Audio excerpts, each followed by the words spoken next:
I want to be honest. I want to share with you my own life's testimony through this presentation. Where do I point it? Okay, harvest is plentiful, but laborers are few. Those are the names of the Gilberts, and by those names you can tell they are going to be beautiful people. It's Adesh, my youngest son, me, my beautiful wife Neetu, and Twinkle, my daughter, studies in Northwest University, Kirkland, and youngest one Avijit. Avijit means non-conquerable.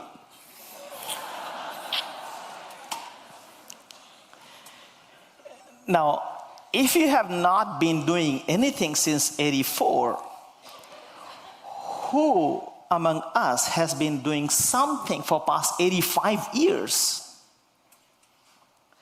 And this is your 85th missions conference, is it right? And if you have been so intentional for doing something for past 84 or 5 years, that must be significant. You couldn't be playing for that many years. So we go back to the mission. We say missions conference. But what mission is? When we think about it, what comes to our mind are the task that is on our heart. And when we talk about task of missions, we talk about all sorts of thousands of activities under the sun that are conducted under the name of mission, like dental camps, eye camp, this camp, that camp, food distribution, clothes distribution, tract distribution, I don't know. You have an assignment, list down 1,000 activities that are conducted under the name of mission, and you'll still have some left. But I have tried to learn what mission is, and unfortunately I have found out this is there is an ignored mission priority. It's a priority, but has been fairly ignored by missiological world, and that is 2 Peter 3:12 is so heavy on my heart. Hastening the coming of the day of God. Church has been praying and waiting and blaming and complaining for 2,000 years. Christ said, behold, I come quickly. But 2,000 years isn't quick enough. How long is it going to take? And some people have used it as a religious phrase, this coming quickly. But little church has realized that we are supposed to do something if we want to see Christ back. It's our task to expedite the return of Christ. We are supposed to make it happen quickly. We have been waiting for all signs to be fulfilled. Are we expecting more famines, more earthquakes, more wars, more rumors of war, more construction going on, more marriages? I heard about a university somewhere in California that was named as, it was understood to be as best matchmaking compound. I don't know which one it is, but you don't have to don't have to get complicated about it. Are we going to wait for all of these things to happen any more than it is? Are we expecting for sin to increase any more than what it is? What it is that that has to happen before Christ comes back? What will it take to accomplish this task? It's a simple answer. Obey Great Commission. Great Commission is to disciple the nations.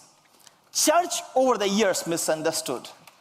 We began discipling Christians. But commission is not to make converts. Commission is not just to pass on the tracts. commission is to do something that eventually results in nations becoming disciples of Jesus. Now, nations were not people in the church. Nations were souls lost in the world. We are supposed to disciple those that are lost in the field. India has 4,635 such ethnic communities. Those ethnic communities, the word ethni is translated as nations right here. That is ethnic community. We're supposed to disciple ethnic communities. And that's what means when we say obey Great Commission. What will it take to accomplish? Not only discipling. Discipling is one part. The another part is to build harvest force. The ratio of ready harvest and lack of harvesters has continued to be the reality since the days of the Lord. He talked about ratio. He said, pray to the master of the harvest for the laborers.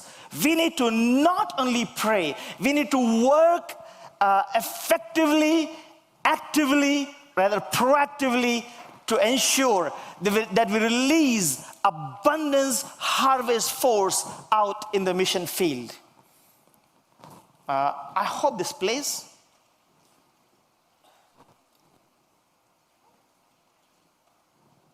Can we try this? Okay.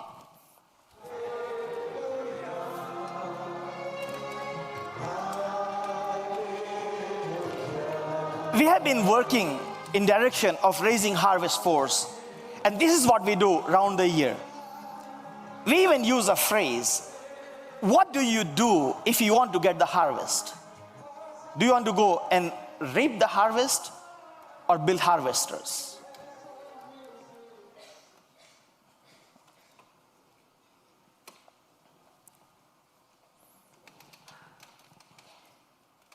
परमेश्वर यहाँ है, उसको देखकर बोले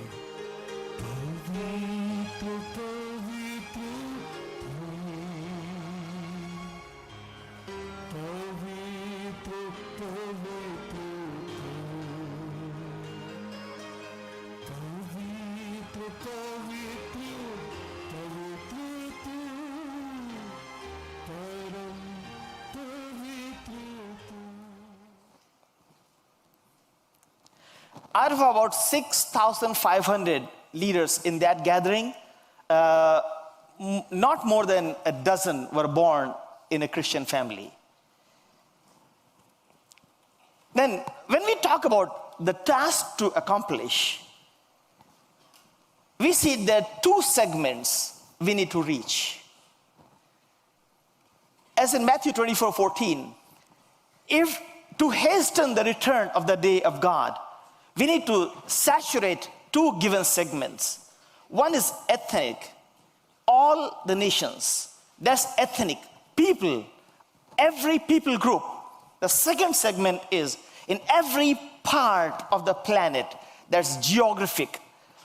Geographic and ethnic, which means all people groups in every place of the planet need to have the kingdom in them at the same time if we are looking forward to expedite the return of the day of God. Now, what would be the basis of this vision of the church? The basis of this vision of the church is the vision of God himself. God is so eagerly expecting for Psalm 46:10 to happen. That is, I will be exalted among the nations. I will be exalted in the earth. Now, we all know the God we serve is a jealous God, and he will give his glory to no one. Why is he such a holy, pure, loving God? Why can he be jealous? What do you think if your girlfriend loves somebody else also just besides you? Are you going to be okay? Even if you love her so much? And hey lady, if you love your boyfriend so much, are you going to be okay if he loves somebody else as well? See, love is what really offends. And God is God of love. He loves people. He gave his very best, the only begotten Son, to bear and suffer all the shame on his heart and soul. Be separated from him. He gave the best. He let the darling of heaven be released to be embarrassed and ashamed for us. How can he tolerate